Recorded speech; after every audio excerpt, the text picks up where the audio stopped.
El Señor esté con ustedes. Evangelio de nuestro Señor Jesucristo según San Mateo.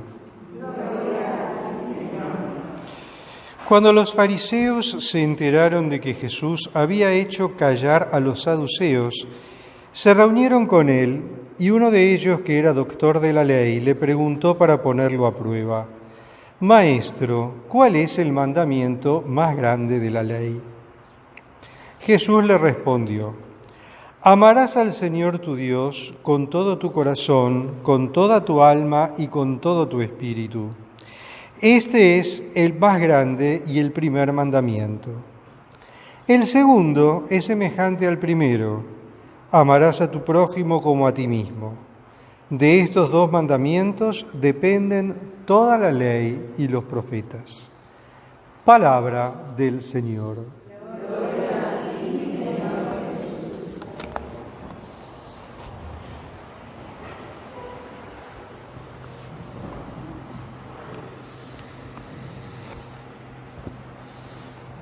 Hoy cambiamos de, ¿cómo se dice? Cambiamos de auditorio, por decirlo de alguna manera. Es decir, en el antiguo Israel existían varios grupos religiosos, ya lo hemos dicho otras veces, que eran como especie de partidos religiosos más que corrientes de espiritualidad. Eran verdaderos y propios partidos porque se disputaban el dominio del Sanedrín, que el Sanedrín sería como el Senado del templo, ¿no es cierto? Y bueno, uno de esos partidos eran los saduceos, que no creían en la resurrección de los muertos, no creían en los ángeles, no creían en los espíritus, pero que dentro de todo eran bastante observantes, por lo menos exteriormente, de la ley. Y por otro lado estaban los fariseos, que eran, como su nombre lo indica, fariseo viene de una palabra que en hebreo significa puro, que eran los puros, o sea, eran aquellos que respetaban la ley a pie juntillas, no se apartaban un milímetro de lo que decía la ley. Eran estudiosos de la ley y buscaban distintas interpretaciones siempre a las distintas situaciones que se presentaban en la vida a la luz de la ley de Dios. Existía, paralelamente a la ley de Moisés, una ley que, si bien no estaba escrita, pero sí estaba escrita en definitiva porque era una recopilación de cosas que se podían hacer y no se podían hacer, o que se debían hacer y no se debían hacer, que formaba parte de lo que conocemos como el Talmud, que además de todas las reflexiones espirituales que traía una recopilación de leyes sobre lo que se podía y lo que no se podía hacer, basándose en las enseñanzas de Moisés, basándose en el contenido del Éxodo, del Levítico y del Deuteronomio. O sea, y de los Números, esos libros que traen las enseñanzas de Moisés, esas leyes que Moisés va promulgando a lo largo del camino del desierto. Entonces, hacerle esta pregunta a un rabí, entre comillas, como ellos pensaban o veían que era Jesús, Jesús es visto como un maestro de la ley por sus contemporáneos, ¿no? Un maestro un poco diferente, porque hay cosas que no encajan con los demás maestros de la ley, pero en definitiva ellos lo ven como un maestro de la ley y lo ponen a prueba porque quieren ver a ver qué es lo que opina, qué es lo que dice sobre distintos temas. Entonces, cuando los fariseos ven que hizo callar a los saduceos y dijeron, bueno, ahora nos podemos aprovechar a ver si lo podemos traer para nuestro lado. Cualquier parecido con otra realidad conocida es mera coincidencia. Entonces lo van a ver y le hacen también una pregunta capciosa. El otro día le hacían la pregunta capciosa de si tenían que pagar o no el impuesto. Ahora le hacen otra pregunta capciosa. ¿Cuál es el mandamiento más grande? Ese era un punto que estaba siendo permanentemente discutido por las distintas escuelas rabínicas. ¿Cuáles eran los mandamientos más importantes de la ley de Dios? ¿Cuáles eran los mandamientos que sí o sí había que cumplir y cuáles eran los otros que, bueno, tal vez no era cuestión de vida o muerte cumplirlos? Entonces, el Señor nuevamente los mete en caja, para decirlo de un modo coloquial. O sea, los vuelve a ubicar. Y le dice, no, todo lo que anda dando vueltas por ahí no tiene importancia si no tenemos en cuenta lo primordial.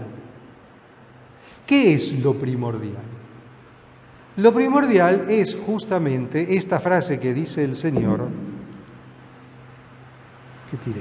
amarás al Señor tu Dios con todo tu corazón, con toda tu alma, con todo tu espíritu. Que esas eran las primeras palabras de la Shema. La Shema era como si fuera el credo del pueblo de Israel. Escucha Israel, Shema Israel, escucha Israel. El Señor es tu Dios. Amarás a tu Dios con toda tu fuerza, con todo tu corazón, con todo tu espíritu. Lo amarás estando en casa, yendo de camino, acostado y levantado. Ese era el credo del pueblo de Dios. Era la oración que el piadoso israelita rezaba 3 veces por día. Rezaba a la mañana cuando se levantaba, rezaba al mediodía y rezaba al caer la tarde. Esa oración la rezaba 3 veces al día. Era la oración que tenía escrita en el dintel de la puerta de su casa. Era la oración que tenía escrita en esos papelitos, en esos pedacitos de pergamino que llevaban en un estuche de cuero colgado del cuerpo, lo que se llaman las filacterias. El piadoso israelita rezaba esa oración continuamente. Entonces el Señor les recuerda, lo más importante, lo primero, es que ames a Dios con todo tu corazón, con toda tu fuerza y con toda tu alma. Y después hay un segundo mandamiento, que es el amor al prójimo como a sí mismo. Y de estas dos depende toda la ley y los profetas. Ahora, ¿qué entendemos por el amor al prójimo?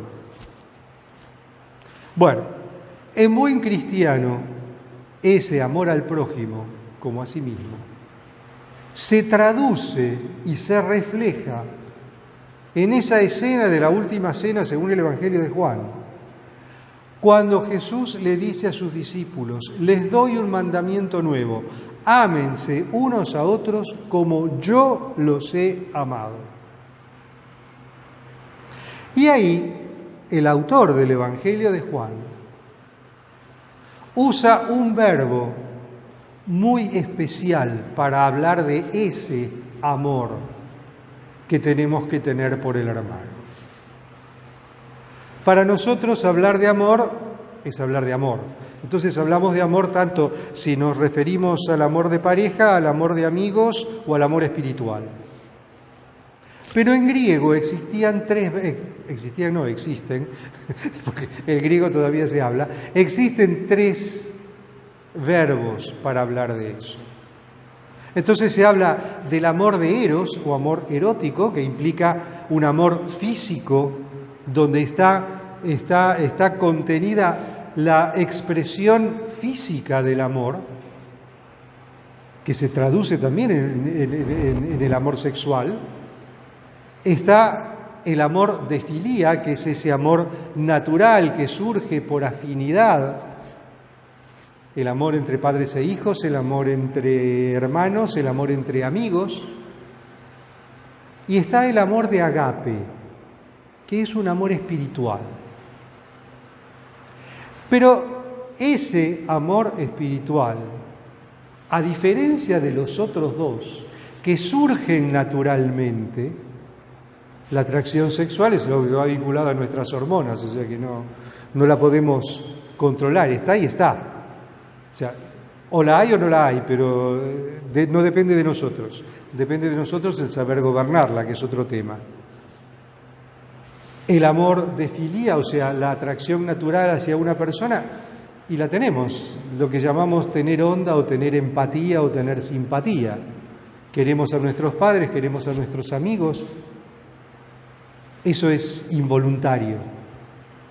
Pero el amor de agape es un amor en el que al que va unida también la voluntad. Y en este sentido,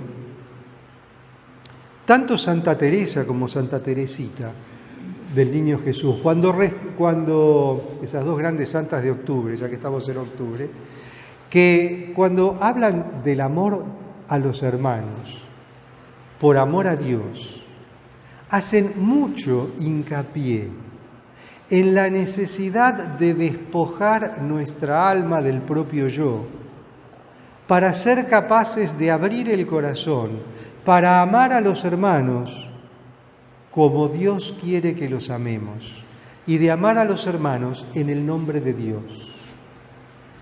Es un amor oblativo. Amar como Jesús nos amó es un amor oblativo porque implica, llegado el caso, también la oblación de la propia vida, como Jesús se sacrificó por nosotros. Significa buscar el bien del hermano por sobre todas las cosas, pero no tanto el bien material, sino el bien espiritual. El amor al hermano por amor a Dios busca la salvación del alma del hermano, busca que el hermano se pueda encontrar con Dios, busca el bien de la otra persona en todos los órdenes espirituales.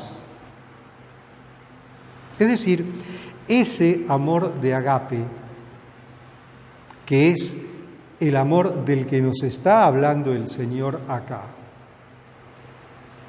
es un amor que parte de un ejercicio profundo de nuestra voluntad, de amar al prójimo por amor a Dios. Ya no fijarnos en nuestras inclinaciones, en nuestras atracciones, en esas simpatías o antipatías que son normales y naturales de la naturaleza humana, sino sobrenaturalizar ese amor y amar al prójimo por amor a Dios. Yo te amo porque amo a Dios y porque veo en vos la imagen de Dios. De esta manera, el Señor les está respondiendo a los fariseos que podemos escribir 15.500 prescripciones, 700.000 leyes que digan sí o no, pero si falta ese amor a Dios, si falta ese amor al hermano por amor a Dios, todo lo demás es un cascarón que está vacío. La observancia de la ley, a la cual los fariseos eran o en la cual los fariseos eran tan puntillosos, o a la cual eran tan afectos, carece de sentido o pierde sentido si está vaciada de amor. Se convierte en un cascarón vacío. Y nosotros sabemos que un cascarón vacío se rompe de nada. Entonces, recordando a Santa Teresita, que nos decía que en el corazón de la Iglesia ella quería ser el amor, ese amor a toda la humanidad por amor a Dios. Y recordando a Santa Teresa, que decía que en el amor a los hermanos por amor a Dios se podía manifestar no solo la gloria de Dios, sino también la más dura de las penitencias. Esforcémonos por amar a Dios y amar a nuestros hermanos como Dios nos pide que los amemos. Alabado sea Jesucristo.